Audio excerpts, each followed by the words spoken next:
Mapabida man o kontrabida sa drama, action at iba pang genre, thankful ang ilang kapuso sa kanilang mga project this 2025. Makichika tayo kay Bea Pinlac. Kaliwat kanan ng projects ng mga paborito nating kapuso stars ngayong 2025. Si Barbie Forteza, nagpakitang gilas bilang si Noreen sa Beauty Empire. Luna sa psychological horror film na P77 at Gigi sa Kontrabida Academy. Si Noreen Alfonso, mas family revenge drama. Si Luna naman sa P77, may mental health condition.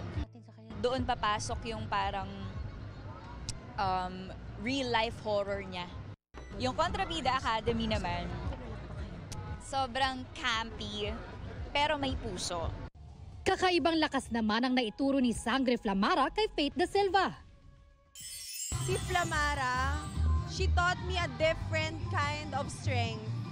Kasi I found real strength when I felt the weakest.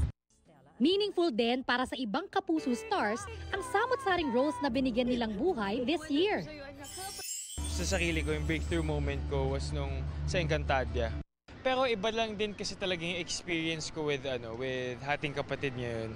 Lalo-lalo na kapartner ko si Cassie. For me, yung role ko sa Lilet Matias, ang natutunan ko doon is to be fair. Ipaglaban namin yung tama, kung ano yung tama, at huwag panigan yung mali.